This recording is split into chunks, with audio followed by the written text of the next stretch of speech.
Boa noite, pessoal. A paz do Senhor a todos. Como é que vocês estão? Tudo bem? Graças a Deus. Mais uma aula, mais uma disciplina, na realidade, né? Iniciamos hoje. Eu agradeço muito a Deus por nós estarmos dando esses passos. Acabamos de vir aí de uma maratona de línguas semíticas, né? O famoso hebraico que mexeu aí com a mente de muita gente. Eu acredito que foi um desafio bacana para vocês, né? Eu já estou acostumado a labutar com o hebraico há um bom tempo, mas eu acredito que a partir de agora vocês também estão hábitos aí a poder labutar mais com o Antigo Testamento principalmente, né? Que foi a parte da Bíblia, que é a parte da Bíblia que nós temos aí no idioma hebraico. Espero que vocês tenham gostado muito, mas deixando um pouco aí as línguas semíticas, né? De lado, voltamos então para a teologia desta feita, trabalhando com a disciplina que eu considero uma das mais importantes dentro do escopo da teologia sistemática, tá bom? É, e volto a repetir, dentro do escopo da teologia sistemática, eu acredito que esta disciplina, o estudo do ser de Deus ou teontologia, é a disciplina mais importante, tá bom? Então pegue a sua caneta, né? Pegue aí o seu handout, é, todas as dúvidas que vocês tiverem, anote no handout. Como eu já tenho experiência com vocês de aulas passadas, resolvi fazer uma aula com conteúdo. Nós temos muito conteúdo para hoje, mas farei o máximo, né? Pelo menos eu me esforçarei o máximo para poder explicar cada parte aqui do slide que eu fiz para vocês e que a gente possa introduzir esta disciplina a passos curtos, né? E aí, a partir da próxima aula, a gente começa a dar passos mais largos, embora hoje já é um passo, vários passos curtos, né? Então, preciso que vocês estejam aí com a mente bem aguçada, porque conhecimento aqui é o que não falta, tá bom? Deus abençoe vocês e vamos para a nossa aula, que é o que interessa. Bom, nós vamos hoje falar sobre teontologia, é o nome aí da nossa disciplina, beleza? Estudos sobre a natureza de Deus e as suas ramificações. Bom, eu coloquei aqui um sumário que na realidade é o sumário que corresponde à quantidade de aulas que nós teremos nessa disciplina, tá bom? Vocês percebem aí que são 5 tópicos, né? E esses 5 tópicos se resumirão a 5 aulas. Então, na primeira aula, que é a aula de hoje, nós trataremos sobre as teorias sobre Deus e a sua existência.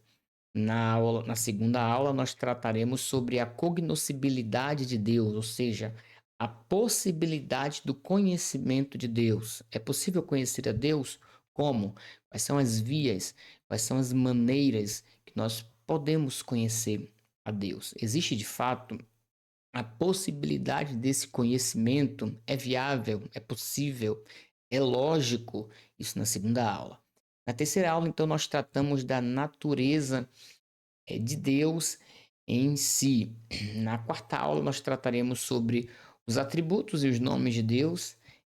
A gente parte, então, nessa quarta aula, um pouco mais para a Bíblia e extraímos da Bíblia os atributos, os textos provas, textos cabais que tratam sobre os atributos de Deus e tratamos um pouco sobre os nomes de Deus, né? Nós sabemos aí que Deus é um símbolo, né? Na realidade não é um nome, mas é um símbolo que abrange aí uma divindade superior, magnânima, excelsa e por aí vai. Mas a gente parte para a Bíblia para tentar compreender alguns nomes de Deus e entender as manifestações que Deus possui nas Sagradas Escrituras. E por fim, um assunto também que coopera para a teontologia, que é o estudo do ser de Deus, é tratar um pouco sobre como é que Deus age mediante as circunstâncias difíceis da vida, né? Mediante o mal, né?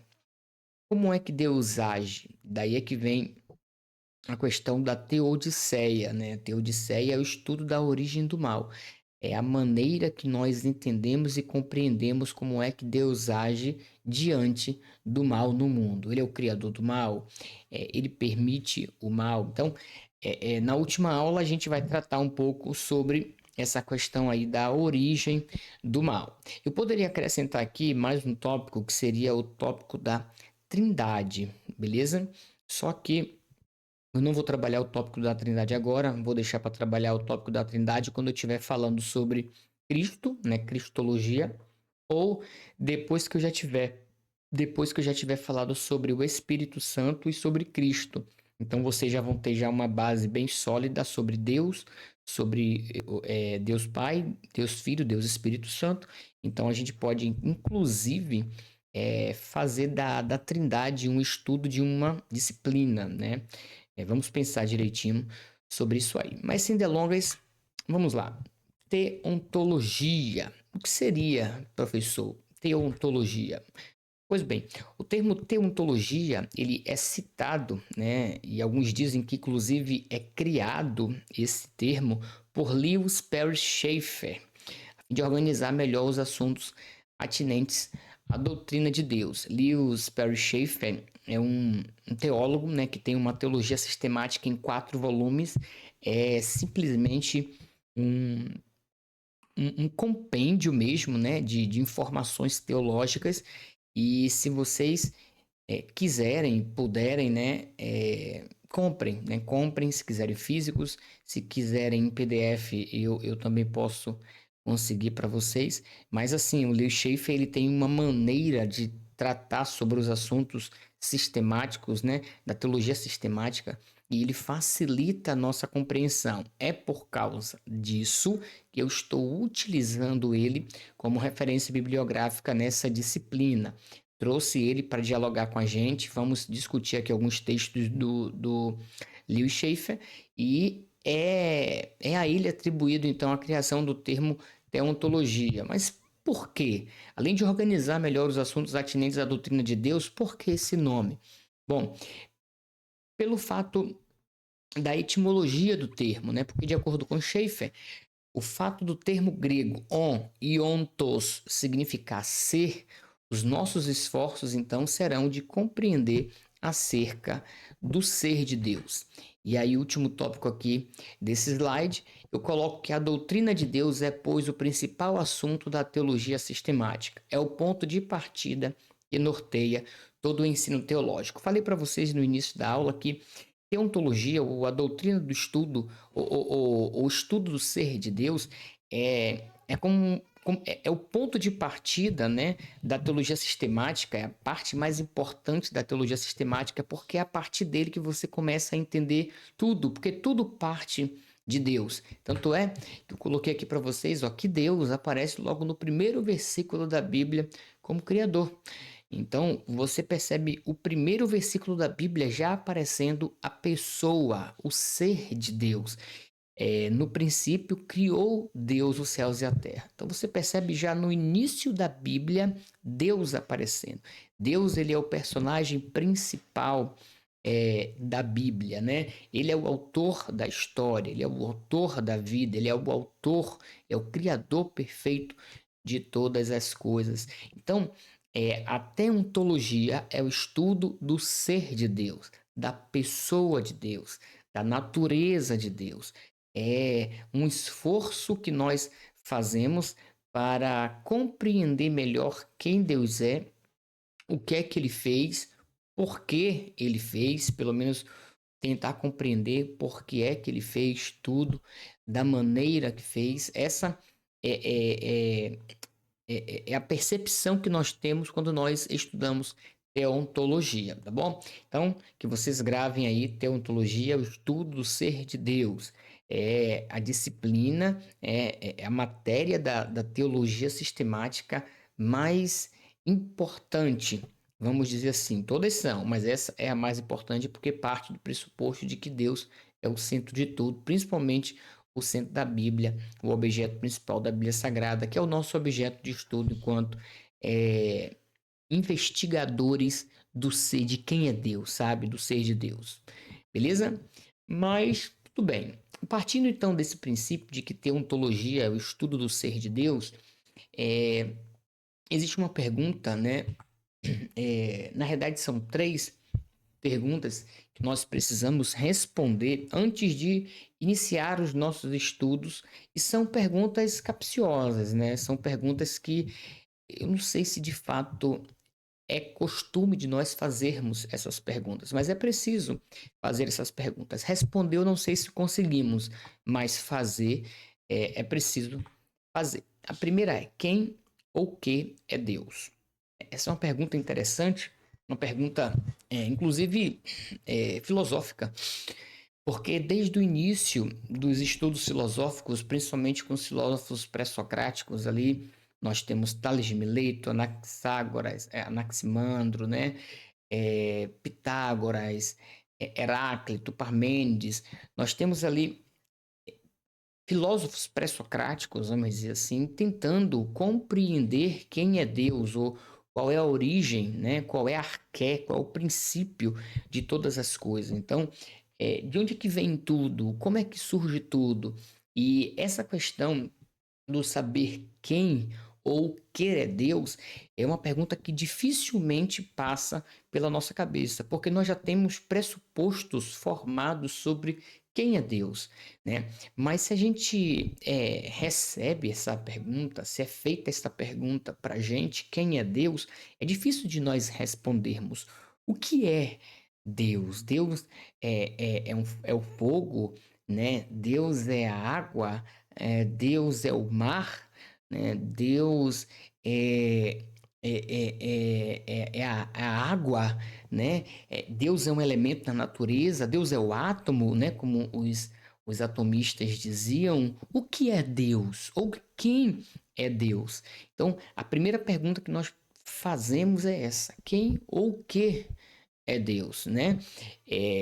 Tendo então em mente esta pergunta, surge uma segunda pergunta desta: de que Deus estamos falando? Você percebeu que na primeira pergunta eu fiz o esforço de mostrar para vocês que vários indivíduos optaram por dizer que Deus era isso ou aquilo. Então nós temos uma variedade conceitual de Deus, né? Deus para cada pessoa é uma coisa. Então, dentro desse desse conjunto, né, desse volume de elementos ou de coisas que podem ser Deus, a segunda pergunta que surge é: de que Deus de fato, nós vamos estudar aqui? Que Deus é que nós vamos estudar?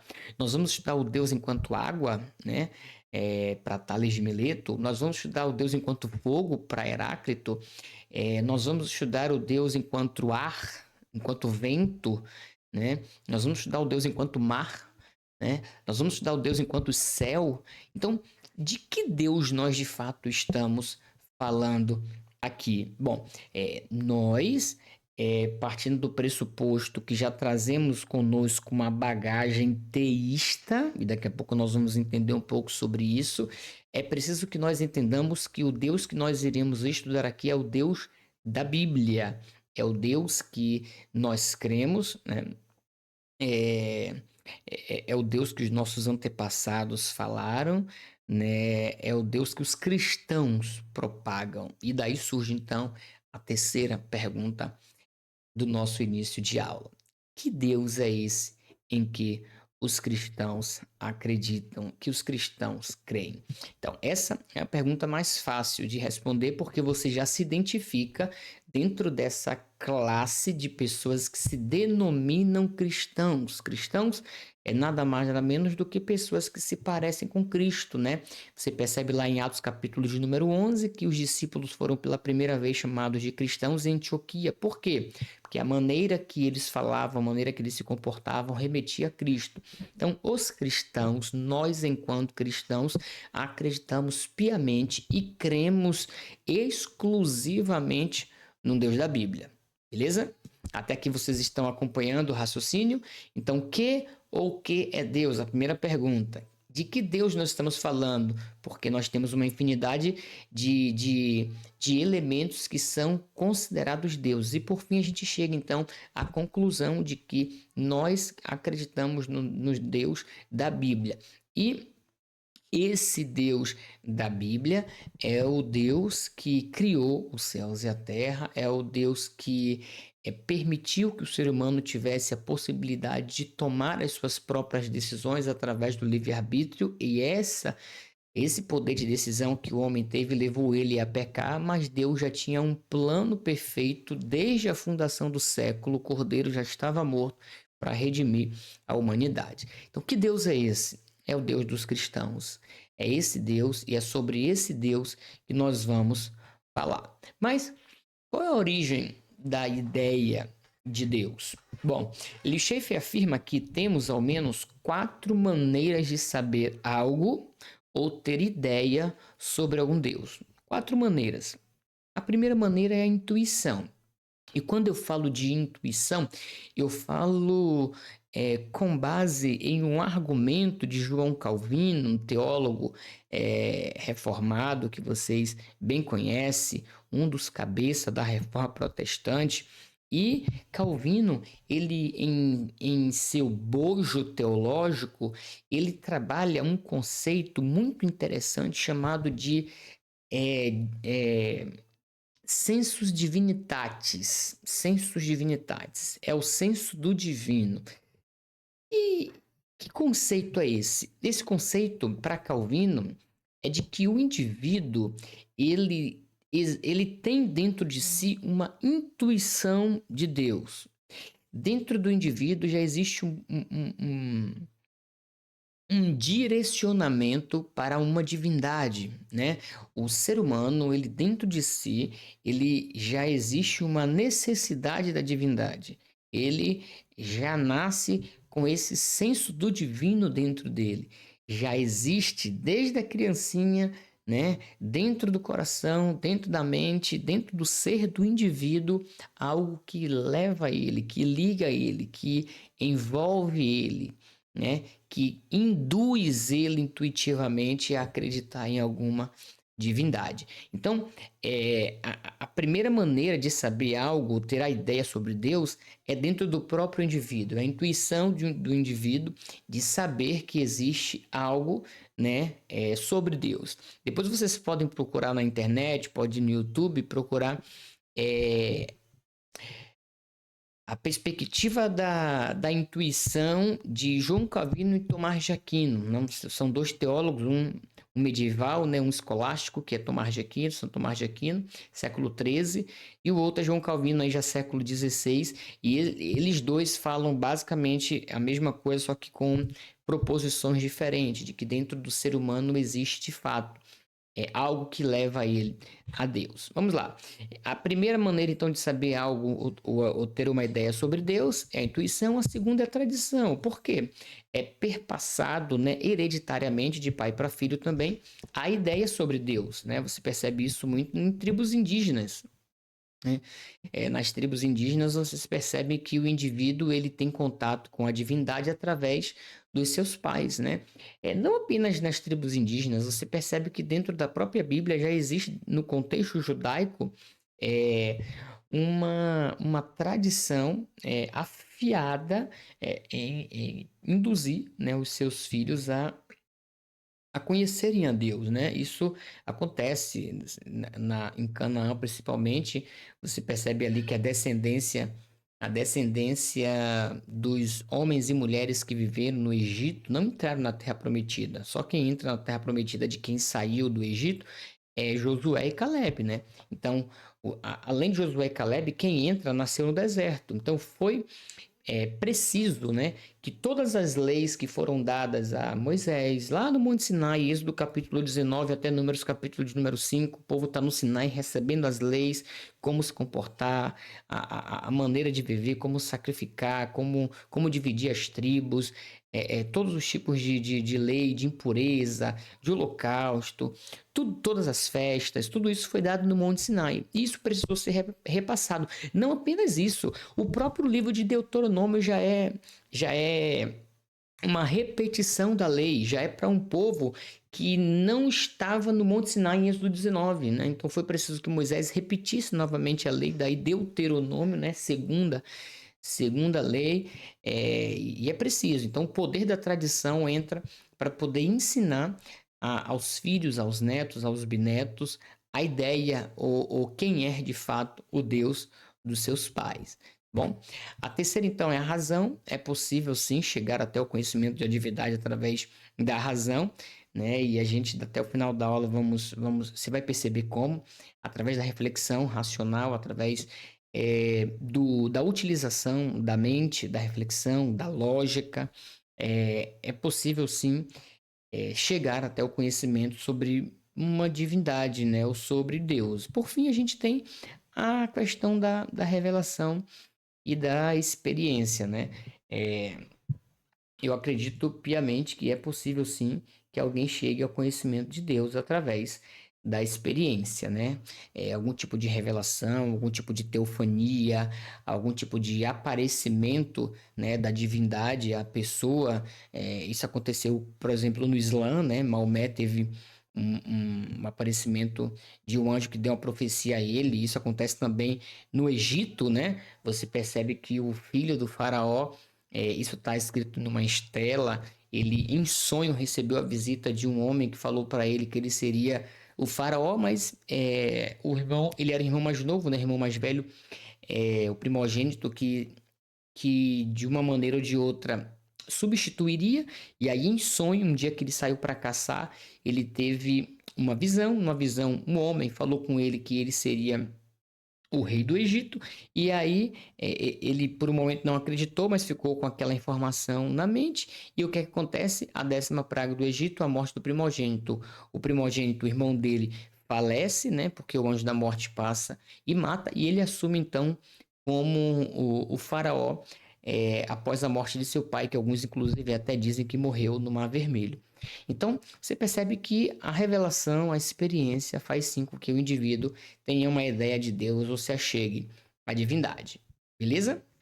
Até aqui tudo bem? Eu acho que eu estou indo bem, bem tranquilo, explicando o máximo que eu posso e vocês vão aí anotando. Pois bem, agora a gente chega numa parte interessante da nossa aula, que são as teorias ou os sistemas sobre Deus em sua existência. Na realidade, é aqui que a gente de fato começa a nossa aula, né? E vamos começar trabalhando sobre as teorias e sobre os sistemas de Deus. Por quê? Vamos lá. Existem sistemas de crença sobre Deus, beleza? Existem sistemas de crença sobre Deus. Esses sistemas, eles são denominados mediante ao conceito do sistema. E nós somos teístas, né? Nós somos teístas. De fato e de verdade, o teísmo não necessariamente significa ser cristão, tá bom? Teísta não necessariamente ser cristão. Teísmo, né? Ou teísta é o indivíduo, é o sistema, né? Vamos dizer assim, o teísmo, né? O teísmo é o sistema que acredita em divindades, que acredita em Deus, em um Deus, né? Em um Deus.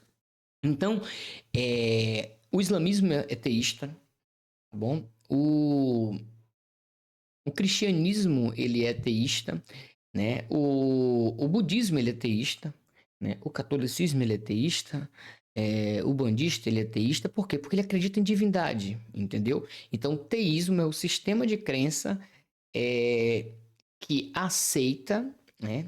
Que permite a possibilidade da existência de uma divindade. Pronto. Agora eu brinquei de conceituar, tá? Permite a possibilidade da existência de uma divindade.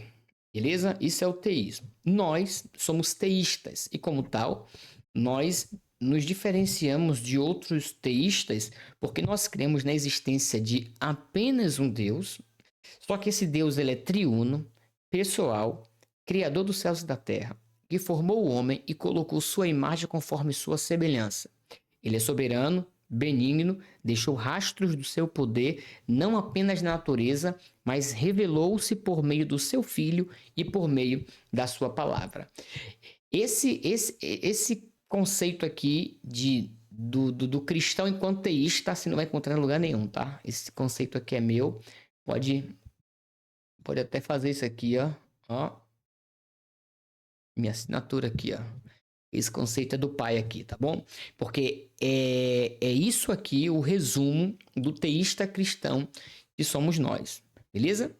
Entretanto, existem outros sistemas de crenças que destoam do teísmo. Vocês já sabem que o teísmo é nada mais, nada menos do que a possibilidade da crença e da existência de uma divindade, né? Só que cada outro sistema desse possui sua particularidade e é o que a gente vai estudar a partir de agora. Alguns sistemas que destoam um pouco do teísmo, né? E o primeiro deles, óbvio, a gente tem que tratar sobre o ateísmo, beleza? Sobre o ateísmo. Em linhas gerais, o ateísmo, segundo Leo Schaefer, é uma negação aberta, ou seja, clara, visível, né? Escancarada e positiva da existência de Deus. Esse termo positivo aí, é preciso que vocês tenham em mente uma corrente filosófica chamada de positivismo. O positivismo é uma linha teológica fundada por... Meu Deus do céu. Esqueci agora o nome. Daqui a pouco eu lembro. E o positivismo, ele preconiza que tudo precisa passar pela averiguação científica. O positivismo é uma corrente filosófica, né, que trata sobre a possibilidade. Na verdade, eu estou vendo aqui. Augusto Comte. O nome do filósofo, Augusto Comte. É porque eu não ia conseguir continuar a aula, pessoal, sem dar o nome, a fonte, sabe? Eu preciso dar o nome da fonte para vocês. Então, Augusto Comte, ele é pai do positivismo, considerado pai do positivismo. O positivismo é a corrente filosófica que só aceita um conhecimento a partir da verificação de vericidade do conhecimento. Então, o conhecimento pode ser verificado? Não. Então, ele não pode ser um conhecimento considerado como verdadeiro. O conhecimento só é verdadeiro se ele for verificado cientificamente, empiricamente. Então, segundo Schaefer, o ateísmo é uma negação escancarada, ou seja, o indivíduo, ele às claras mesmo, fala para todo mundo, né? E prova para todo mundo que Deus não existe, né? A inexistência de Deus. A letra A, então, antes do teísmo, indica a negação de Deus. Então, ateísmo significa nenhum Deus. Não há Deus. Não existe Deus. E Deus aqui, lembre sempre de divindade, tá? Da possibilidade de transcendência, né? A possibilidade do divino, né? Eu não vou nem utilizar metafísica aqui, porque metafísica, dentro do contexto filosófico, muda um pouquinho o conceito. Mas o ateísmo é a negação da divindade. Não existe divindade, beleza? Nas palavras de Schaefer, vamos ver o que Schaefer diz aqui, ó. A designação não é aplicada propriamente à mera ignorância de Deus. Um ateu dogmático é aquele que se presume informado com respeito às reivindicações teístas, mas nega enfaticamente a existência de Deus. Ou seja, olha o que ele está dizendo aqui, pessoal, ó. Um ateu dogmático, ou seja, um ateu chato, sabe? É aquele que se presume informado com respeito às reivindicações teístas, ou seja, ele é o cara que sabe o que é que o teísta está falando, mas mesmo assim, mesmo olhando as possíveis provas da existência de Deus, mesmo tendo dele o senso do divino, mesmo tendo provas cabais sobre a possibilidade da existência de Deus, ele nega veementemente, enfaticamente a existência de Deus. E aí eu trouxe um texto aqui interessante para a gente ler, de um teólogo bem renomado, Dr. Arndt, né? E Arndt, ele é um teólogo bem conceituado dentro do campo teológico. E aí eu trouxe um texto dele, porque eu falei para vocês que nós vamos começar a ler os teólogos. Não adianta a gente só ficar falando e não ir para a fonte. Então, Dr. Rudiger, em sua teologia sistemática, ele vai dizer o seguinte: o ateísmo, segundo a sua etimologia, significa uma negação do ser de Deus. Foi aplicado pelos gregos antigos a Sócrates e a outros filósofos para indicar que eles falharam em se conformar à religião popular. Por que ele utiliza aqui Sócrates e outros filósofos? Porque Sócrates ele morreu por ser considerado um ateu, né? Porque Sócrates olhava para as divindades, né, dos gregos, para Zeus, todas aquelas divindades lá de Homero, de Hesíodo, né? E ele dizia que aquelas divindades não existiam, né? Não existia. Só que, tipo, não é que não existe nenhuma divindade, é que aqueles tipos de deuses que os poetas cantavam nas praças, né, e que era ensinado às crianças, aqueles deuses lá não eram de fato os deuses, porque eles eram frágeis, eles eram fracos, eles faziam mal, eles pecavam, cometiam barbaridades, e para Sócrates um Deus ele não pode ser fraco, ele não pode ser frágil, ele não pode ser antiético, né? Então, Sócrates ele vai fazer uma denúncia ao panteão grego da sua época, e por isso ele vai ser condenado como um ateu, né? Mas não é que ele não acreditava em nenhuma divindade, ele não acreditava naqueles deuses gregos, né? Vamos lá. No mesmo sentido, ele foi aplicado aos cristãos primitivos, ou seja, no início da igreja, alguns irmãos, né, nossos foram considerados como ateus porque não se curvaram ao culto ao imperador, né, aos deuses romanos, né, greco-romanos. Visto que o uso do termo teísmo ficou definitivamente fixado em todas as línguas modernas, o ateísmo necessariamente significa a negação da existência de um criador pessoal e de um governador moral, né? Então, eles não acreditam, eles negam a existência de um criador pessoal, de um Deus que se envolve, de um Deus que ouve e que fala, e de um governador moral que dita as regras éticas, né? Então, levando esse argumento do Dr. Rudiger adiante, o ateu ele é um relativista, ele não acredita em valores absolutos, principalmente no que diz respeito à parte ética e moral. Então, pode tudo, quem quiser pode fazer qualquer coisa. Não obstante, a crença no Deus pessoal ser o resultado de um reconhecimento espontâneo de Deus como aquele que se manifesta na consciência e nas obras da natureza. Olha o que ele vai dizer aqui encerrando. O ateísmo é ainda possível como um estado anormal da consciência, induzida pela especulação sofista ou pela indulgência de paixões pecaminosas, exatamente como o idealismo subjetivo é possível. Ih, professor, não entendi nada. Explica aí. Estou aqui para isso. Vai facilitar a tua vida, meu aluno. O Rudiger está querendo, o Rudiger, né? Ele está querendo, não, ele está criticando, ele está mexendo na ferida aqui e sendo irônico, inclusive, com os ateus. Ele está dizendo o seguinte: o ateísmo é ainda possível como um estado anormal de consciência, ou seja, só é possível o ateísmo em um indivíduo que é anormal de mente. Um cara maluco, um cara doido, induzido por especulação sofista. O que seria especulação sofista? Falas bonitas, ou seja, o ateísta, ele só é ateísta porque alguém com palavras bonitas o convenceu, entendeu?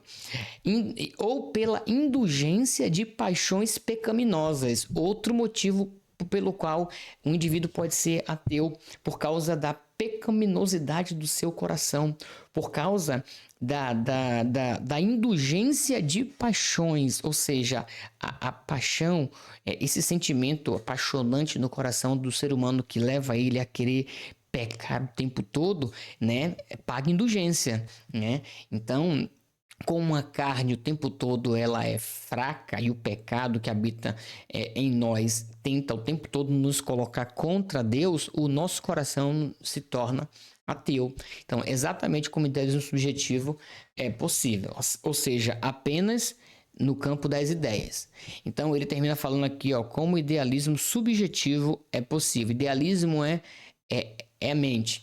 Então, para o Rudiger, o ateísmo só é possível em alguém que está no estado anormal de consciência, na mente de um louco, no indivíduo que é induzido por especulação sofista, ou seja, que foi ludibriado por palavras bonitas, ou pela indulgência de paixões pecaminosas, ou seja, o pecado que força o indivíduo pecar. Tudo isso atuando aonde?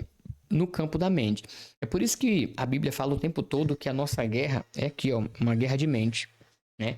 Você percebe o tempo todo Paulo falando sobre renovar a mente, trabalhar a mente, porque é aqui onde a nossa luta acontece. Hoje mesmo nós vemos uma guerra não de aqui no Brasil, né?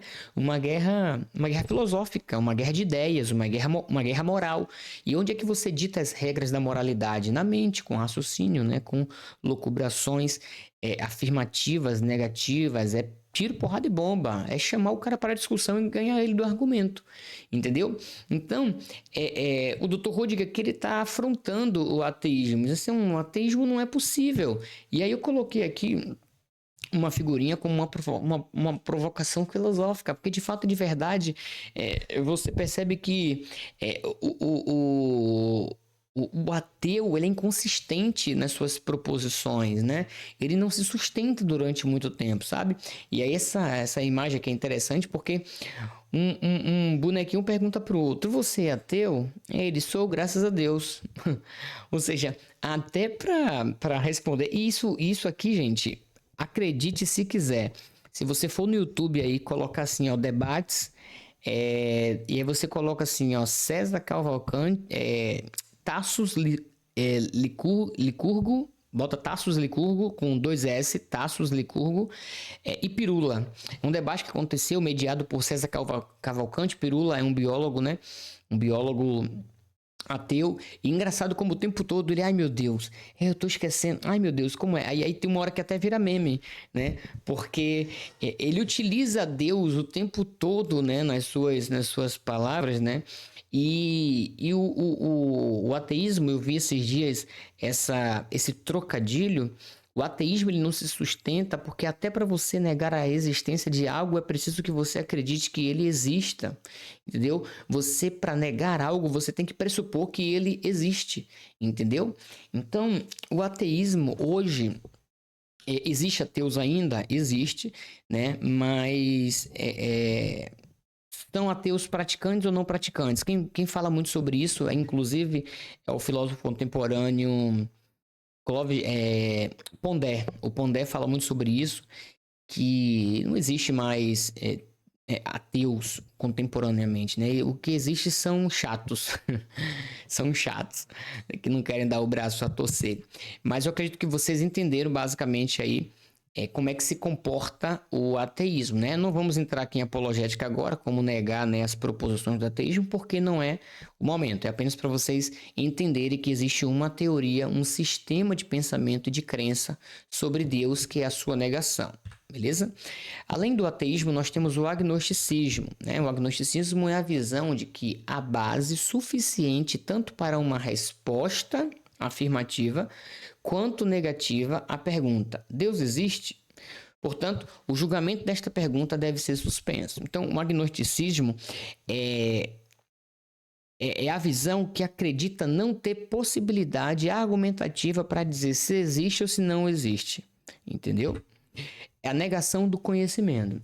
Então, o agnosticismo ele não nega Deus, né? Por isso que ele não é ateísta, ele é agnosticista, ou seja, ele nega a possibilidade do conhecimento de dizer se é ou se não é. Ele nega a possibilidade do conhecer. O termo foi cunhado pela primeira vez por volta ali de 1870 pelo biólogo e filósofo inglês Thomas Henry Huxley. Desapontado com as declarações dogmáticas da igreja, que lhe pareciam sem fundamento, recusou-se a opinar sobre temas teológicos. Então, o pau estava quebrando, né, muitas discussões sobre a possibilidade de conhecer ou não conhecer a Deus, se ele existe ou se ele não existe. Então, Huxley ele decidiu fazer o seguinte: sabe de uma? Vou ficar em cima do muro aqui que é melhor. Eu não vou dizer nem que pode nem que não pode. Daí vem o termo agnosticismo, né? É a negação da possibilidade de conhecer se de fato existe ou não existe.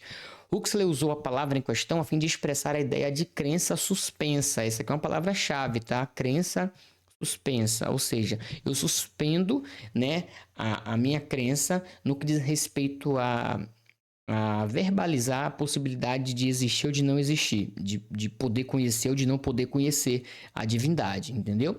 De quem não crê, nem deixa de crer. Os agnósticos não têm opinião formada sobre Deus, não negam nem afirmam a sua existência, não são contra nem a favor do todo poderoso. Vamos aqui ver o que Lewis Schaeffer ele diz sobre isso. Ele vai dizer o seguinte, ó. Além disso, como a etimologia da palavra sugere, o agnosticismo é simplesmente o não conhecer. Seu objetivo é desacreditar a certeza no campo do conhecimento humano. Isso aqui é um problema, tá, gente? Ó, seu objetivo, o objetivo do agnosticismo é desacreditar a certeza no campo do conhecimento humano. Porque assim, ó, pior do que o ateísta, que já é declaradamente o indivíduo que diz não conhecer a divindade, pior do que ele é o agnosticismo, porque o agnosticismo ele fica sempre em cima do muro. Então é muito ruim você dialogar com quem está em cima do muro, porque ele não tem uma opinião formada. Levando pro mundo do futebol, né? Eu sei que tem muitos sofredores vascaínos aí me ouvindo uma hora dessa, né? Vamos, Mengão. É muito ruim você discutir com quem não tem time. Eu tenho um colega no trabalho, né, que ele me zoa direto, eu sendo torcedor do Flamengo, só que é muito ruim discutir com ele porque ele não torce pra time nenhum. Então eu falo pra ele que o argumento dele é inválido, porque a zoação dele se torna fútil, inútil, né, indevida, sem utilidade nenhuma, porque ele não torce pra nenhum time. Então ele não tem competência no ramo para falar. Então, o agnosticismo é basicamente isso. Ele faz o indivíduo desacreditar da certeza do campo do conhecimento humano. Entendeu? Ele é um ataque sobre os poderes mentais do homem e gera uma desconfiança nos fatos comuns e nas forças da existência humana. Ele é a negação de cada particular, portanto, destrutivo em seus efeitos sobre a verdade que é ganha pelas funções normais da faculdade humana. Então, ele é destrutivo em seus efeitos sobre a verdade que é ganha pelas funções anormais das faculdades humanas. Como assim, professor? É basicamente o seguinte: o agnosticismo ele se torna destrutivo porque ele não permite que haja uma verdade absoluta. Não existe verdade. Né? Nem você está certo, nem você... Imagine você chegando numa discussão, né? Não, Deus existe, não, Deus existe, Deus existe. Então tá aqui, ó, um apresentando argumento, outro apresentando argumento. Aí chega o agnóstico e diz assim, ó, vocês dois estão errados. Mas por que a gente está errado? Fala aí a tua via. Não, a minha via é que nenhum nem outro tá certo. Entendeu? Então assim, chega a ser idiota o agnosticista, tá? E aí o Lewis Schaeffer ele termina dizendo: os agnósticos desconsideram as provas razoáveis. E isso aqui é interessante porque o agnóstico ele não contribui com nada, ele não contribui, ele só nega. Nega dos dois lados, ele se mantém neutro o tempo todo. É por isso que Jesus lá no Apocalipse diz que aquele que é morno ele vomita, né? O morno é insuportável, o morno, né? Deus não gosta do morno, ou você é quente ou você é frio. O morno ele vomita.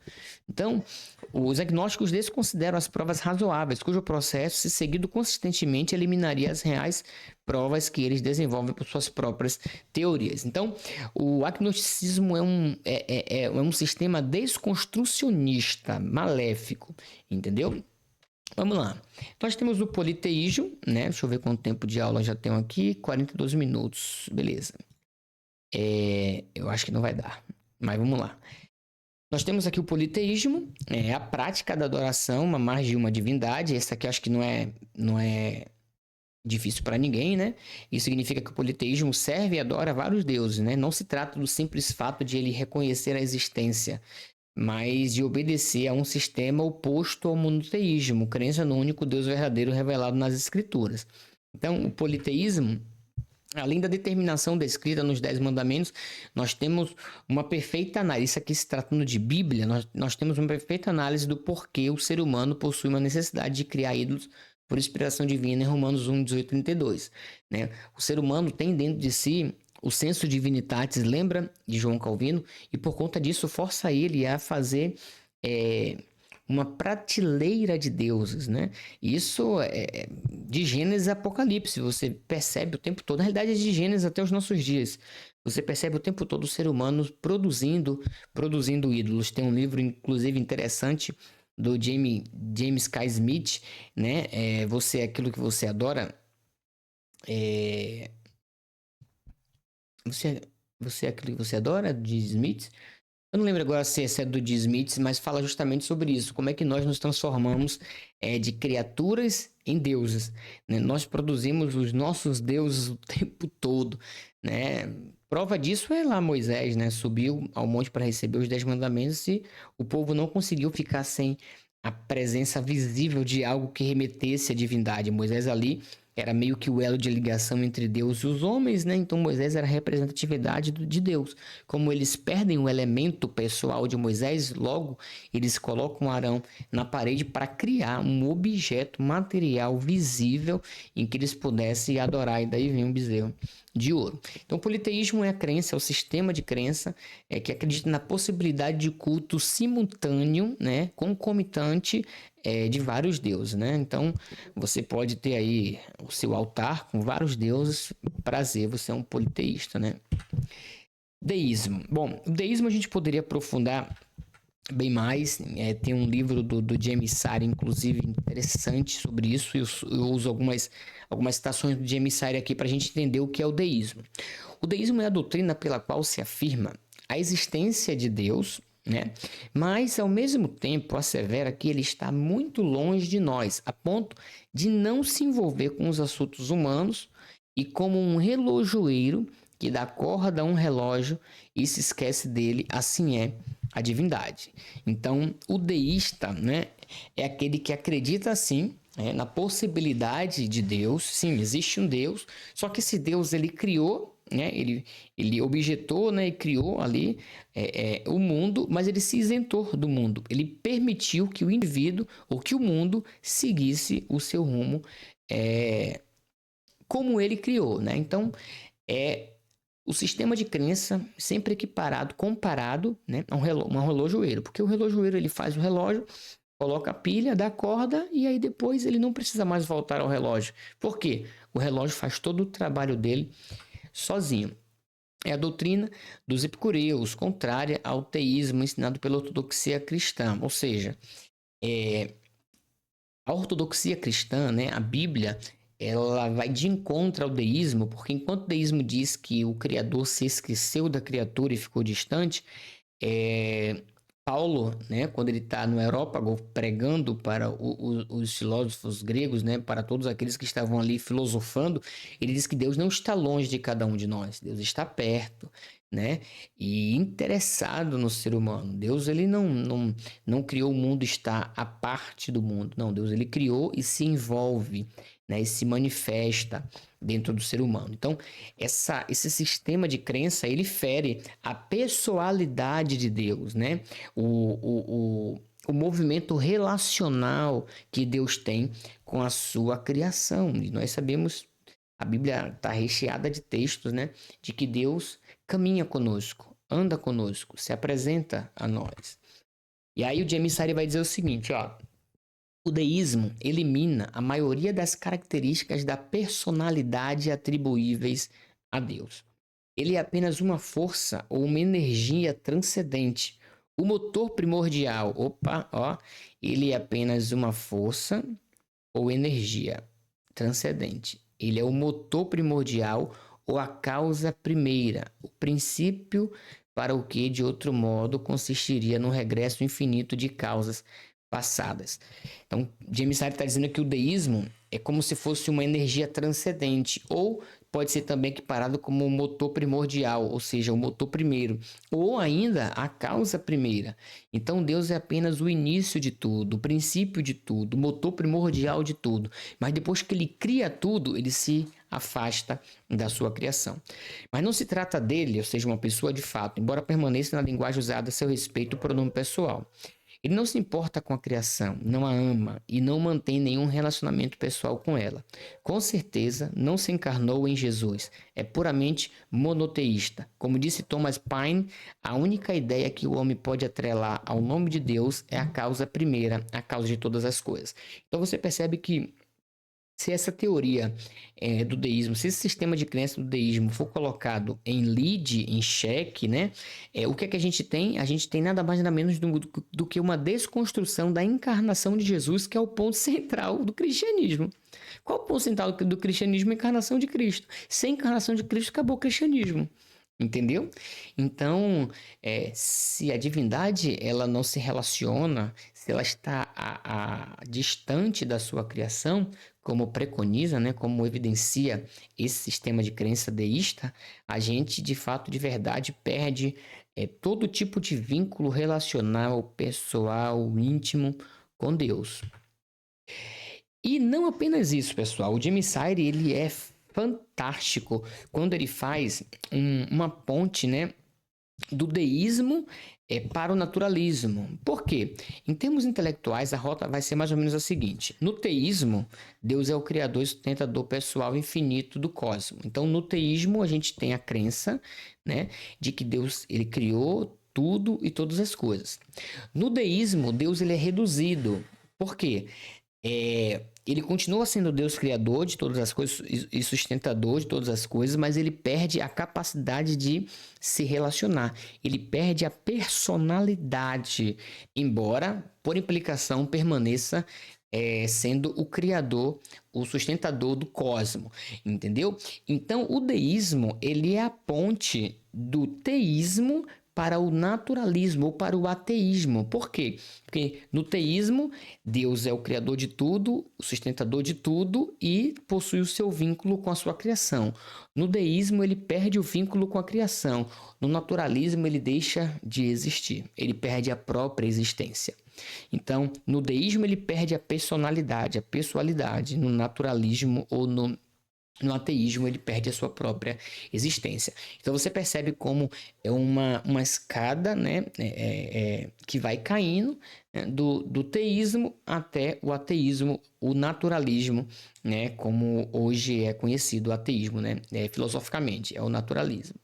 Beleza? Então é interessante a gente perceber, né, como o ser humano ele saiu de teísta para naturalista, de uma perspectiva de que Deus cria tudo e se relaciona com a sua criação, para uma perspectiva de que Deus, inclusive, nem existe. Entendeu? É interessante isso para a gente pensar.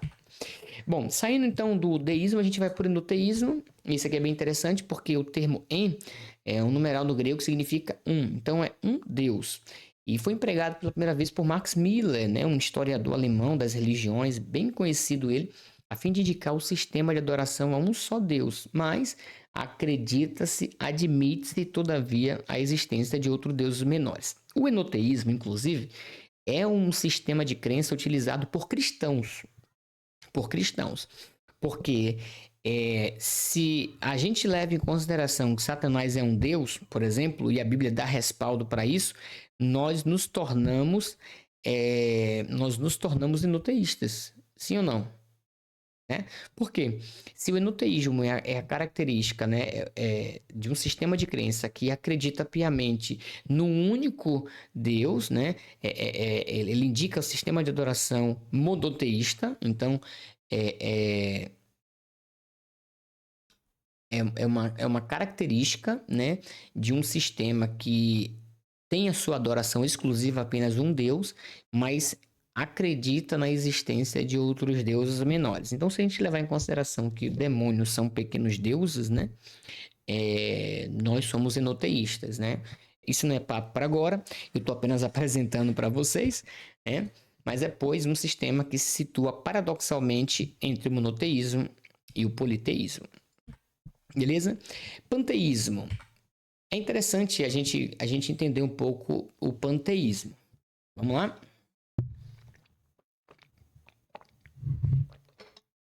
Os defensores dessa teoria postulam o seguinte: a identidade do Todo-Poderoso com o universo. Então, é uma crença filosófica, né, religiosa do hinduísmo, budismo, e aí você vai encontrar isso muito lá nas religiões orientais, a qual esteve presente nos pensamentos greco-romanos. E o que é que eles dizem, afinal? Eles dizem isso aqui, ó. A doutrina é a doutrina de que Deus é tudo e tudo é Deus. Vocês já ouviram falar em Brahman, Brahman Yaman? Brahman Yaman? Brahman é Aman, né? É tipo que o início lá da Bhagavad Gita, se não me falha a memória, esse que é o nome, Bhagavad Gita, é o nome do livro sagrado do hinduísmo, né? Do hinduísmo, meu Deus. ou é do budismo, um desses dois. E aí, Brahman é Aman, é basicamente isso aqui, ó, Deus é tudo e tudo é Deus. Porque ela não separa a criatura do Criador. Então, o Criador é a criatura é o Criador. Então, Deus é tudo e tudo é Deus. Deus está em tudo e tudo automaticamente é Deus. E levando até as últimas consequências, né, o panteísmo, o próprio Satanás, né, como eu até coloco aqui, ó, associando ao próprio Satanás, que segundo a teoria em apreço, também é um Deus. Em suma, não há nada que não seja Deus, nada existe além dele. Então não há nada que não seja Deus, nada existe além dele, porque tudo é Deus. Deus é tudo e tudo é Deus. Esse é o panteísmo, né? Então, dentro da religião panteísta, existe adoração a árvore, existe adoração a pessoas, existe adoração a pedra, a montanhas, a montes, a animais, ao mar, né? Ao ar, ao céu, ao sol, aos astros. Por quê? Porque tudo é Deus. Deus está em tudo. Existem partículas de Deus em tudo. Então, a gente pode afirmar, né, que tudo, de fato, é Deus, porque Deus, ele... Inclusive tem até uma história por trás disso, né? Como é que tudo se tornou Deus e tudo tem micropartículas, né, de Deus e faz com que tudo seja Deus. Mas para os nossos estudos aqui agora não vai fazer tanta diferença, então para a gente ganhar tempo, né? Aí está o panteísmo. Beleza. A gente terminou então os sistemas de crença aqui em 55 minutos. Então, eu acho que a gente consegue então terminar essa aula de hoje tranquila. E a pergunta que não quer calar é essa: Deus existe? Sim ou não? E agora vocês podem aí debater. Uns dizem que sim, outros dizem que não. Vamos responder sim. Respondemos então sim. Se sim, como podemos saber que Deus de fato existe? Já se fez essa pergunta? O que eu preciso fazer? Que tipo de reflexão eu preciso ter para saber que Deus existe, sabe? Bom, nada melhor do que a gente perguntar para a Bíblia. Ah, professor, mas aí você já tá partindo do pressuposto da Bíblia. Deixa eu falar um negócio para você. Ninguém faz teologia ou filosofia ou produz pensamento ex nihilo a partir do nada. Ninguém. Todo tipo de pensamento parte de um pressuposto. E qual é a nossa base proposicional para poder fazer, elaborar pensamentos? Na Bíblia, pessoal. Então, é preciso sim que a gente pergunte o que é que a Bíblia diz. Então, é preciso salientar, e aqui, para a gente começar a nossa conversa sobre a existência de Deus, é preciso salientar que a Bíblia já parte do pressuposto, ela já parte do pressuposto de que Deus existe. Isso aqui é demais. Você não vai ver em momento nenhum nas Sagradas Escrituras um texto onde algum escritor, algum discípulo, algum filho de Deus tente por algum motivo provar a existência de Deus. Você não tem. Você não tem na Bíblia ninguém refletindo sobre a possibilidade da existência de Deus. Não existe.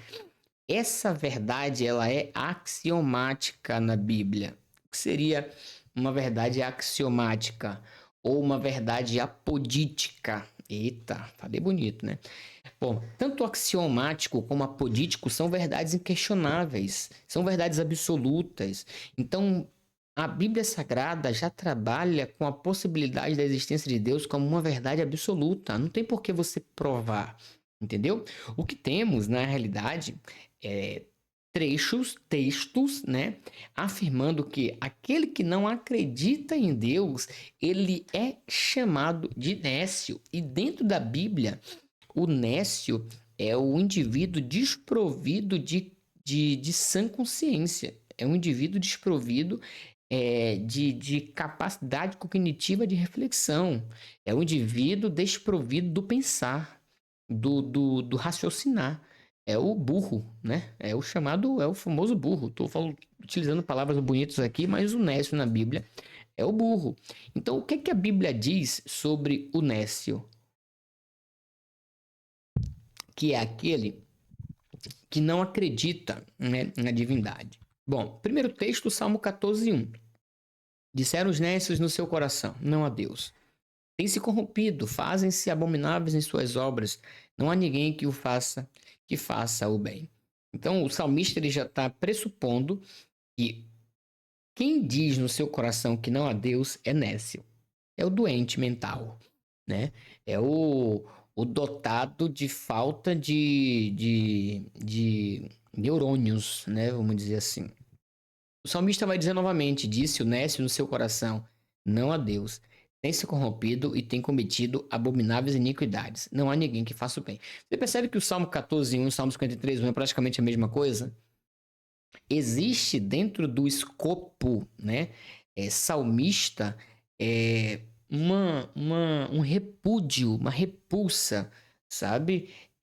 Deliberada para aqueles que não acreditam em Deus. Para o salmista é abominável, abominável. Inclusive ele utiliza aqui, ó, tem se corrompido, fazem abomináveis as suas obras. O nécio, esse que diz que não há Deus, as obras dele são abomináveis. Abomináveis. E por fim a gente tem um terceiro texto que é Salmos 10, 3, 4, que diz assim, ó, porque o ímpio gloria-se do desejo da sua alma. Bendiz ao avarento e blasfema do Senhor. Por causa do seu orgulho, o ímpio não investiga. Todas as suas cogitações são não a Deus. Tá vendo como é que o salmista, ele querendo ou não, ele já parte do pressuposto de que aqueles que têm em seu coração esse argumento da não existência de Deus é considerado de nécio, de ímpio, né, de abominável e por aí vai. Agora, se por um lado a gente tem, né, textos que os nécios, né, dizem no seu coração não existe Deus, existe diversos textos que apontam não para a existência, né, mas que colaboram numa reflexão lógica para a existência de Deus. Né? Romanos 1:20, Paulo vai dizer, porque as suas coisas invisíveis, desde a criação do seu mundo, tanto do seu eterno poder como a sua divindade, se entendem, claramente se veem pelas coisas que estão criadas para que elas fiquem inexcusáveis. Paulo aqui ele está utilizando, querendo ou não, um argumento para dizer que é possível você conhecer a Deus olhando para a sua criação. É possível que você olhe para a natureza, né, e veja na natureza a sua divindade, o seu eterno poder. E essa reflexão da natureza, né, que a gente chama de teologia natural, né, da revelação natural, essa capacidade de a gente olhar para a natureza e perceber Deus em seus meandros, né, ela torna o indivíduo inexcusável da afirmativa da existência de Deus. Não apenas isso, o salmista, Salmo 19:1 vai dizer, os céus manifestam a glória de Deus e o firmamento anuncia as obras das suas mãos. Os céus anunciam a glória de Deus, a possibilidade da existência de Deus, entendeu? Isso aqui é por indução, é um argumento, querendo ou não, indutivo. Então, biblicamente, né, nós não temos assim provas cabais da existência, que provam a existência de Deus, porque a Bíblia já parte do pressuposto de que ele existe. Na verdade, ele é o autor da Bíblia. Então, é até paradoxal a gente tentar pensar de forma diferente. Agora, existem textos que apontam a característica, né, daqueles que não acreditam, que são considerados como nécios e como ímpios, né? E existem textos que apontam para como conseguir perceber ele na natureza através da sua criação, né? A ideia aqui, a gente vai trabalhar isso mais sobre na segunda aula, né? Cognoscibilidade, a possibilidade do conhecimento de Deus. A gente conhece ele pelas coisas criadas, entendeu? Partindo então desse pressuposto, a gente chega então sobre os 4 argumentos filosóficos da existência de Deus. A gente tem o argumento cosmológico, teleológico, antropológico e o argumento ontológico, né? Deixa eu só ver aqui, eu tenho 1 hora e 3 minutos, beleza. Acredito que vai dar. Porque, pessoal, não tô querendo deixar a aula muito pesada, tá bom? Mas eu acho que vai dar pra gente encerrar a aula da forma que eu pensei. Vamos lá. Argumento cosmológico. Bom, a partir de agora, vocês vão ter que pensar um pouquinho, tá bom? Como é que a gente prova a existência de Deus cosmologicamente, né? Então, esse argumento, né, e é preciso você ter na cabecinha de vocês que durante toda a história do mundo, vários argumentos foram criados para defender a existência de Deus, tá bom? Obviamente que eu não vou trazer todos aqui, mas eu vou trazer aqueles que são principais e outros são desdobramentos desses aqui, tá bom? Então vamos lá. O primeiro argumento é o argumento cosmológico, né? Cosmo, você sabe, mundo, criação. Né? Cosmo é mundo, lógico vem de análise, de lógica, né? De compreensão. Então, é argumento do entendimento lógico do mundo, né? Como a gente percebe a existência de Deus através de uma análise do mundo. Então, vamos lá. O argumento cosmológico depende da validade de 3 verdades contribuintes, ou seja, para que você possa embasar o argumento cosmológico, ele precisa calcar-se, né? Calçar 3 argumentos, três verdades básicas, né? Para que a gente possa entender esse argumento. Primeiro, que cada efeito deve ter uma causa, óbvio, né? Todo efeito tem uma causa. Toda reação houve uma ação, né? Toda ação gera uma reação, né? Então vamos lá. Cada efeito tem uma causa. Então, se houve uma causa, quando há uma causa, tem um efeito, né? Eu tô aqui batendo na minha mão, né? A causa é bater na mão, o efeito é a mão ficar doendo, né? Então, para cada efeito, tem uma causa. Segundo, o efeito é dependente de sua causa para a existência. Ou seja, não existe efeito sem causa. Beleza? Só existe efeito se tiver causa. E por fim, a natureza não pode produzir a si mesma. Beleza? A natureza não pode produzir a si mesma. Se a natureza não pode produzir a si mesma e a natureza aqui é o efeito, logo tem uma causa da natureza. Compreenderam? Vamos lá. Para cada efeito deve ter uma causa. Então, toda causa gera um efeito. O efeito é dependente da sua causa para a sua existência. Se eu não tenho causa, eu não tenho efeito. E a natureza não pode produzir a si mesma. Logo, a natureza é efeito de uma causa. Vamos lá.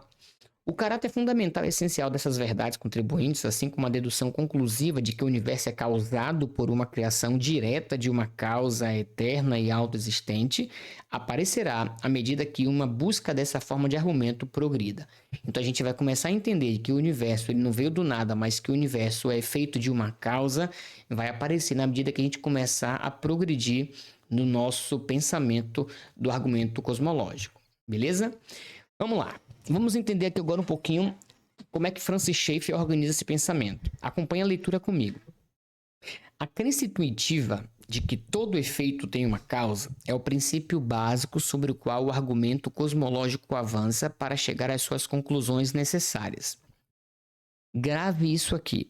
Ex nihilo nihil fit. Do nada, nada pode surgir. É um axioma que foi reconhecido pelos filósofos de todas as épocas. Então, do nada, nada pode surgir. Do nada, nada pode surgir. Ex nihilo nihil fit. Do nada, nada pode surgir.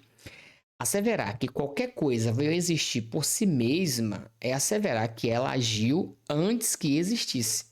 O que é um absurdo. Óbvio. Eu não posso asseverar que qualquer coisa veio existir por si mesma. Eu posso asseverar é que se ela existiu, né? Ou se ela agiu para que existisse, é porque alguma coisa fez com que ela existisse. Se ela veio ex nihilo, do nada, então ela é Deus, né? Na realidade é um absurdo, né? Porque nada pode vir do nada. A inexistência não pode gerar a existência. Beleza? A inexistência não pode gerar existência. Tivesse havido uma situação na eternidade onde nenhuma matéria ou espírito, nenhum ser de qualquer descrição, inteligente ou não inteligente, criado ou incriado, o universo em si mesmo seria uma vacuidade infinita e assim teria permanecido para sempre. Então, se lá na eternidade né, tivesse havido uma situação, né, de que nenhuma matéria, o espírito nenhum, nenhum ser ou qualquer descrição, o universo em si mesmo seria uma vacuidade. Então, se o universo ele não foi criado, ele seria uma vacuidade, ele não seria nada. Por quê? Porque a inexistência não pode gerar inexistência. Então, a partir desses pensamentos, dessa reflexão de Francis Schaeffer, duas ideias básicas são possíveis. Sabendo que do nada nada pode surgir. Sabendo que a inexistência não pode gerar existência. Sabendo que não pode existir efeito sem uma causa. Lembra lá? Lembra daqui? Ó, cada efeito deve ter uma causa, que o efeito é dependente da causa para sua existência. Então a gente chega basicamente a duas conclusões. Primeiro, que o universo com todo o seu sistema organizado e suas formas complexas existe desde sempre, o que é um absurdo. Né? Teoria que, embora esvaziada de qualquer semelhança de justificativa, tem sido o maior impedimento para a crença racional numa primeira causa por todas as gerações. É um absurdo a gente crer que desde sempre existiu o universo, né? É impossível. Inclusive, ele até diz aqui, ó, embora esvaziada de qualquer semelhança de justificativa, tem sido o maior impedimento para a crença racional numa primeira causa para todas as gerações. Gente, isso aqui é um absurdo. O Francis Schaeffer está simplesmente dizendo o seguinte, ó, essa ideia do universo ter sempre existido com todo o seu sistema organizado do jeito que o mundo é, né? É uma teoria sem qualquer esvaziada de qualquer justificativa. Não existe justificativa plausível para aceitar uma possibilidade do universo ter sempre existido e ter sido sempre organizado do jeito que é. Mas, mesmo sendo esvaziada de qualquer semelhança de justificativa, é essa teoria, é essa perspectiva, é essa proposição, é essa ideia que tem sido o maior impedimento para a crença racional numa causa primeira, ou seja, numa possibilidade de ter existido uma causa para o efeito chamado universo. Entendeu? Ou seja, nas escolas o tempo todo está ensinando o quê? O Big Bang. Né? Está ensinando que ou o Big Bang ou a ideia do universo sempre existido, né, com as suas possibilidades, com seu sistema organizado do jeito que ele é. Então, de tudo isso que a gente estudou até agora, ou a gente tem essa primeira perspectiva, né, que é um absurdo, que é o universo com todo o seu sistema organizado de suas formas complexas desde sempre, ou então que o universo é tanto planejado quanto criado por Deus e com propósitos dignos. Então a gente não tem para onde correr. Ou a gente tem a perspectiva de que o universo é um efeito que surgiu do nada, né? Ou então a gente tem a perspectiva de que o universo é um efeito de uma causa e essa causa é chamada Deus. Entenderam? Então a primeira ideia é a afirmação de um ateísta. Então a ideia do universo com todo o seu sistema organizado desde sempre é de um ateísta, enquanto a última é a do teísta. Então nós acreditamos que na realidade o universo não está aí desde sempre como é, mas que houve um momento em que Deus ele criou o universo. Então Deus ele é a causa primeira, Deus ele é a causa, né, que gera o efeito chamado universo, porque o efeito ele inexiste se não tiver uma causa. O efeito por si só não pode subsistir. O efeito só existe porque anterior a ele existe uma causa que fez esse efeito aparecer. Beleza? Até aqui tudo bem? Esse é o argumento cosmológico. O argumento cosmológico, ele tenta provar a existência de Deus como causa primeira, né? Como causa, né? E o universo como efeito. O universo é efeito da causa que é Deus. Deus, então, é a primeira causa, é a primeira causa causal. Já que do nada, nada pode surgir, e a inexistência não pode gerar existência, logo a primeira causa, a causa primeira gera o fator efeito universo. Que o universo ele não pode existir desde sempre. Beleza? Obviamente que tem objeções a essa perspectiva, tá? Só que eu vou tratar aqui, não é uma aula de apologética, é só uma aula de apresentação das possibilidades da existência de Deus, né? E os argumentos utilizados para a existência de Deus. Beleza? Na aula de apologética a gente trabalha como esses argumentos aqui eles foram refutados e como eles foram melhorados para que a gente pudesse então sair provando a existência de Deus utilizando a cosmologia. Além do argumento cosmológico, a gente tem um argumento teleológico. É interessante isso daqui, tá? Prestem atenção. O termo teleologia é composto por teleos e logos. Assim, significa a doutrina dos fins ou propósito racional. eu gosto muito mais de como Alistair McGrath ele usa, né, ele define o termo teleológico. Ele diz que o termo também pode significar dirigido para um determinado objetivo. Grave isso aqui, ó, dirigido para um determinado objetivo. Então, o que é que o argumento teleológico ele afirma? Ele preconiza que é possível, sim, conhecer a Deus com base em uma direção para determinado objetivo. O argumento teleológico, então, ele basicamente trabalha a perspectiva de que algo é dirigido para um determinado objetivo. Beleza? Prossigamos. Em suma, o termo é amplamente empregado no sentido de sugerir esse aspecto da natureza que aparenta estar direcionado para um determinado objetivo. Então, você olha para a natureza e você começa a perceber que tudo aparenta estar sendo direcionado para um determinado objetivo, tá? Então, nada é por acaso, sabe? É aquela famosa expressão, nada é por acaso. Tudo tem um objetivo, né? É por isso que vocês vão ver diversas vezes alguém dizendo assim, tudo é teleológico, né? Tudo tem um objetivo, tudo tem um significado, tudo tem um porquê, beleza? Um dos principais expoentes desse argumento foi o teólogo e filósofo inglês William Paley, né? Vejamos como é que ele produz seu argumento. A partir de agora, eu vou contar para vocês toda a historinha de como é que Paley ele fundou, né? Ele fundamentou, né? E verbalizou o argumento teleológico. Tá preparado? Então, aperta os cintos e venha comigo. Paley ficou bastante impressionado com a descoberta de Newton a respeito da regularidade da natureza, particularmente em relação à área conhecida como mecânica celeste.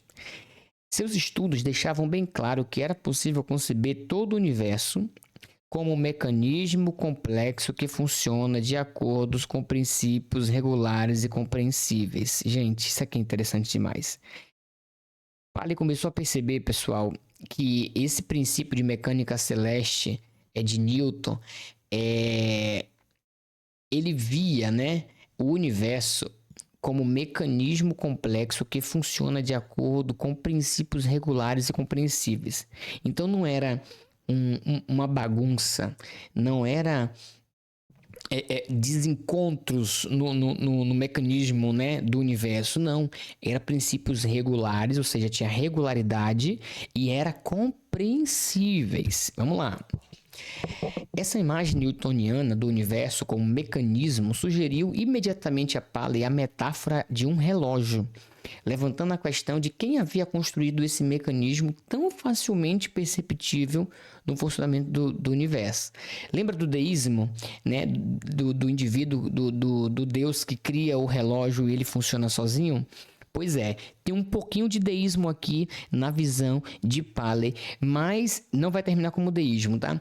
Porque Paley ele utiliza apenas a metáfora de um relógio, porque ele vê tudo organizado, tudo em funcionamento. É um mecanismo que existe no universo e cada coisa funciona de forma regular, né? Beleza. Um dos argumentos mais fortes de Paley era que todo esse mecanismo era decorrente de uma invenção. Opa, essa aqui é a palavra-chave, invenção. Ele começa a entender que todo esse mecanismo, pessoal, né, que ele está vislumbrando através da mecânica celeste, que é o estudo de Newton, ele começa a perceber que tudo isso trabalha como um mecanismo de invenção, ou seja, não veio do nada, sabe? É como se alguém tivesse inventado todo esse mecanismo chamado universo.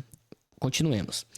Escrevendo a partir do contexto do surgimento da Revolução Industrial, ele procurava explorar o potencial apologético que havia no crescente interesse das classes mais instruídas da Inglaterra pelas máquinas, recorrendo por isso a relógios, telescópios, máquinas de produção em série e máquina a vapor. O contexto cultural dele, da época da Revolução Industrial, já levava para ele por esse princípio de mecanismo, de funcionamento das máquinas. Então, da mesma forma que ele entrava em um ambiente, né, de máquinas, né, e via como as engrenagens funcionavam perfeitamente, como as máquinas eram criadas para um objetivo fim. Da mesma maneira também, quando ele olhava através de telescópio o universo, ele percebia um princípio de funcionamento regular no universo que dava a ideia de que, da mesma forma que aquelas máquinas elas foram construídas por alguém, o universo também foi construído por alguém. Estão pegando? Alistair McGrath ele vai dizer o seguinte: as linhas gerais de sua abordagem são bastante conhecidas. Naquela época, a Inglaterra estava vivendo a Revolução Industrial, em que as máquinas viriam a desempenhar um papel importantíssimo para a indústria. Paley alega que somente um louco sugeriria que todo esse mecanismo tecnológico extremamente complexo era fruto do acaso. Aqui é aquela velha brincadeira, né? Paley vai olhar para as máquinas e vai dizer assim: uai, se essas máquinas que estão aqui é impossível imaginar que elas apareceram aqui do nada, ou seja, existiu uma construção, uma invenção, pessoas com mentes brilhantes construíram esses maquinários aqui. Por que também eu vou dizer que o universo é fruto do acaso? O mecanismo, de acordo com ele, pressupõe sua invenção, ou seja, senso de propósito e capacidade para projetar e fabricá-lo. Tanto o corpo humano como o mundo, de modo geral, poderiam ser vistos como mecanismos que haviam sido projetados e construídos de maneira a alcançar a harmonia entre os meios e os fins.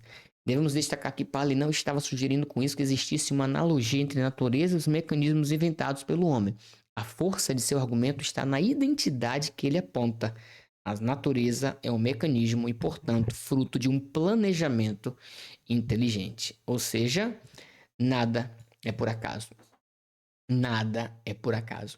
O que está acontecendo aqui século XIX, né? Início do século XIX, é Paley olhando para a Revolução Industrial e percebendo que aquelas máquinas que estavam sendo criadas, elas não tinham como vir do acaso. Existia um senso de propósito e capacidade para projetar e fabricar aquelas máquinas para um objetivo, né? Para um determinado fim.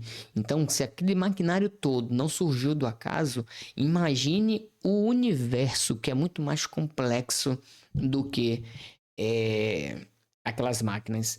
E aí agora a gente vai para o texto que eu coloquei para vocês lá no handout, que é o texto do próprio William Paley. Ele vai dizer o seguinte: suponhamos que ao cruzar uma campina eu tropeçasse em uma pedra e me perguntassem como aquela pedra fora parar ali. Possivelmente, responderia que, pelo que me constava, aquela pedra sempre estivera ali, e não seria assim tão fácil demonstrar que essa era uma resposta absurda. Contudo, suponhamos que eu tivesse encontrado ali um relógio e me perguntassem como o relógio fora para ali.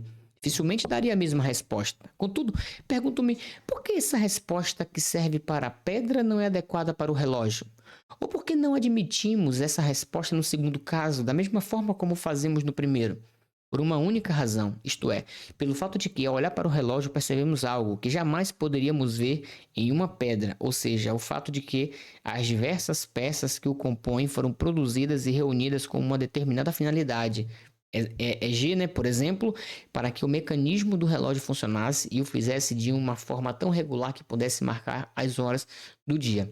Percebemos também que se essas peças estivessem em outro formato, ou estivessem dispostas de uma maneira distinta ou em uma ordem diferente da atual, o relógio não funcionaria ou não serviria para o fim que se destina. Após analisar o mecanismo do relógio, o que requer, na verdade, um exame do objeto e talvez algum conhecimento anterior acerca do assunto para que possamos perceber o mecanismo e compreendê-lo. Porém, uma vez examinado e compreendido, chegamos à inferência inevitável, a de que o relógio foi feito por alguém. A conclusão de que deve obrigatoriamente haver existido em algum lugar, em algum momento, um relojoeiro que o produziu para o fim ao qual ele se destina e que sabia como fazê-lo e o fez para um determinado uso. Pessoal, isso aqui é divino. Por que é divino? Porque Paley está dizendo o seguinte: ele conta uma história, não vou contar toda para vocês aqui, mas o que ele quer que você entenda é que existe uma grande diferença entre uma pedra no chão e um relógio no chão. Uma pedra pode estar lá porque simplesmente ela veio de um monte, de uma montanha e está lá. E uma pedra serve para quê? Para nada. Agora, se tem um relógio ali, quando você pega o relógio, você percebe o relógio está no local errado. né? Aquele relógio não poderia estar ali, né? A pedra sim, porque a pedra pode ser fruto de uma degradação de um monte, né? Chuva, enxurrada, tal, tal, tal. Mas o relógio não. O relógio ele foi fabricado por alguém. O relógio ele foi construído para uma atividade fim, para um objetivo fim. O relógio tem um, um, um, um um sentido teleológico, objetivo, né? O relógio ele tem uma ele foi construído com uma finalidade. Então o que Pali está querendo trazer a lume para o argumento que Pali está querendo utilizar é basicamente o seguinte: é o mundo, as coisas que existem no mundo, existem para uma finalidade. O mundo foi construído com um mecanismo parecido com uma das máquinas, e é inadmissível nós supormos que as máquinas elas apareceram ali do nada. Houve um criador, houve um arquiteto, houve um construtor, um inventor para aquelas máquinas. Da mesma maneira, quando nós olhamos para o universo, quando nós olhamos para a natureza, quando nós olhamos para o ser humano, inclusive, não tem como a gente admitir que o ser humano ele veio do nada ou de uma explosão cósmica, que o ser humano ele é evolução de um macaco, né? E mesmo que fosse, não tem como pressupor que o macaco ele veio do nada, porque existem é, é, é, coisas que acontecem no ser humano que, que trazem consigo uma essência divina, uma essência mecânica de finalidade. Exemplo, o olho para enxergar, o ouvido para ver, sabe? E eu não vou falar muito disso porque é o próximo ponto, mas eu espero que vocês tenham entendido que o argumento teleológico de William Paley é justamente perceber que o mundo ele foi criado com finalidades. E se ele foi criado com finalidades, alguém teve essa capacidade, né, de propor para cada um dessa, dessas partes do universo uma finalidade. Entendeu? Beleza? Vamos lá. Vamos lá que eu já estou terminando já. Argumento antropológico. Bom, o argumento antropológico é diferente do argumento cosmológico, que contempla a totalidade do cosmos, e do argumento teleológico, que observa o elemento designo como está manifesto em todo o universo. Beleza? Com base no princípio declarado pelo salmista, aquele que fez o ouvido não ouvirá, ou aquele que formou o olho não verá, aquele que instrui o homem no conhecimento não conhecerá. O argumento antropológico indica que os elementos que são reconhecidos como propriedades inatas do homem devem ser possuídos pelo seu Criador.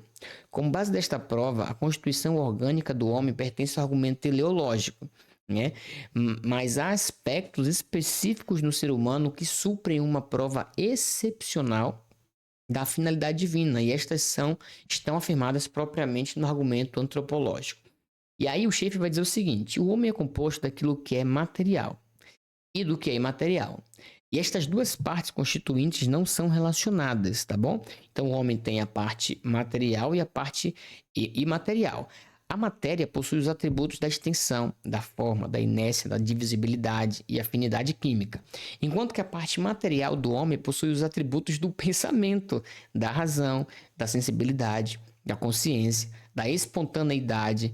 Se fosse possível explicar a origem da parte física do homem por uma teoria do desenvolvimento natural, o que não é, a imaterial com respeito à sua origem permanece um problema insolúvel a parte do reconhecimento de uma causa suficiente. Então, qual é a ideia do argumento antropológico? É que o ser humano possui capacidades materiais e imateriais que são difíceis de você encontrar uma origem para elas, né? A questão da matéria, né? Que é a forma do homem, a divisibilidade, a afinidade química, tudo aquilo que compõe o que o homem é materialmente falando. É difícil de você explicar como é que o homem foi criado, por exemplo, de onde é que vem o homem, né? É difícil você explicar isso. O imaterial também, ou seja, a capacidade de sentir, de pensar, de ser espontâneo, de ter sentimentos. Então, o homem é dotado de capacidades materiais e imateriais que nós não conseguimos reconhecer de onde é que vem. Então, é possível que exista um ser que criou o ser humano que seja dotado também não apenas de materialidade, mas principalmente da imaterialidade que existe no ser humano e aprove então esse Criador formar o ser humano. Então, o ser humano ele é nada mais nada menos fruto da criação de um ser que possui as características que são encontradas no ser humano, tanto material quanto imaterial, né? Material é um pouco difícil da gente chegar nesse ponto, mas principalmente na questão mais moral, né? Racional, pessoal, né? Essas questões mais imateriais. O argumento antropológico faz nós nos assemelharmos a Deus, sendo Deus, então, o princípio criador de todas as coisas, principalmente do homem. Então a gente já tem aqui o argumento cosmológico, a gente tem o argumento teleológico, a gente tem o argumento antropológico, então agora a gente chega no argumento ontológico para encerrar a nossa aula.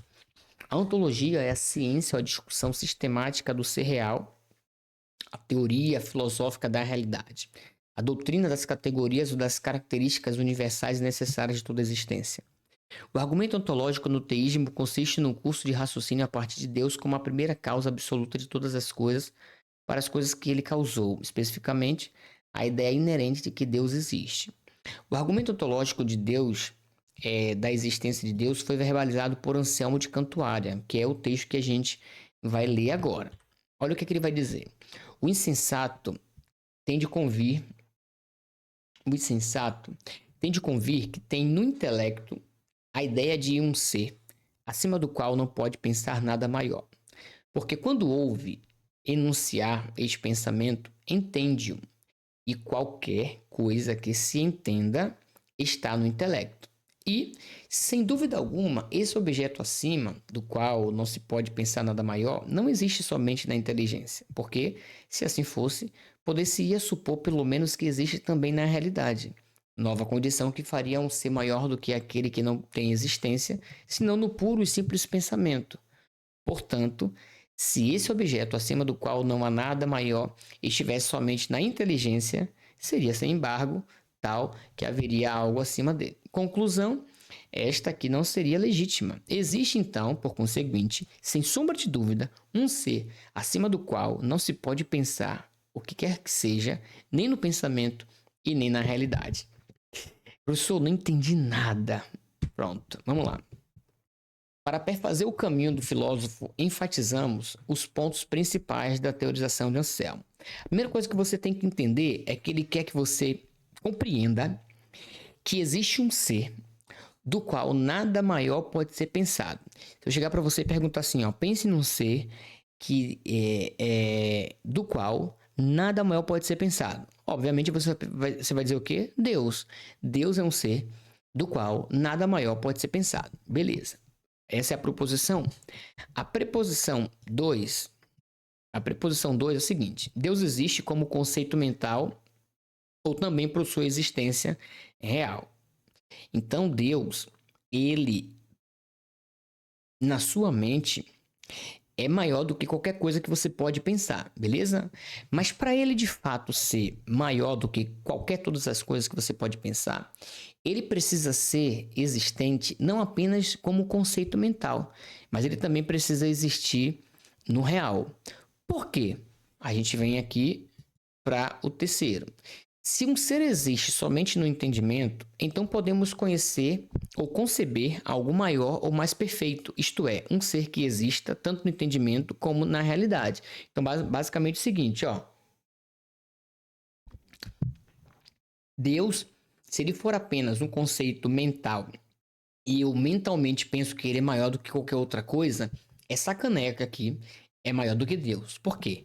Eu consigo conceber essa caneca tanto na mente como na realidade. Se eu consigo conceber ela tanto na mente como na realidade, isso significa que essa caneca ela é maior do que esse ser que eu estou pensando, porque ela consegue ser real. Enquanto estiver só na minha mente, ela é apenas uma abstração. Mas se esse ser ele é maior do que qualquer outra coisa que eu posso pensar, automaticamente ele tem que existir tanto na mente quanto na realidade. Aí a gente chega no item 4. Todavia, a definição de Deus é a de um ser do qual nada maior pode ser pensado. Se isso é verdade, logo, Deus ele não pode existir apenas no entendimento. Ele precisa existir também na realidade. Logo, para Anselmo de Cantuária, Deus existe. Entenderam? Basicamente, a ideia é essa, pessoal. Ó, pense em alguma coisa maior, mais perfeita, mais excelso, mais magnânima que você pode. Pronto, Deus. Beleza. Então, é Deus. Tá bom. Mas se você pensa nessa coisa maior, da qual nada maior pode ser pensado, ela precisa existir não apenas na mente, mas também na realidade. Porque se ela existe apenas na mente, qualquer outra coisa na realidade vai ser maior do que ela. Então, automaticamente, Deus precisa existir não apenas na minha mente, mas também na realidade. Então, se eu concebo Deus como do qual nada maior pode ser pensado na mente, ele também precisa existir. Então, a definição de Deus é de um ser do qual nada maior pode ser pensado. Se essa ideia de Deus ela mora aqui, é porque ela mora na realidade. Ela tem que existir na realidade. Então, se ela existe na realidade, Deus existe na realidade. Esse é o argumento ontológico de Anselmo de Cantuária. Beleza? Conseguiram compreender? Se não conseguiram, a gente nas próximas aulas vocês botam lá no WhatsApp, a gente tenta melhorar. Para encerrar, uma provocação filosófica, né?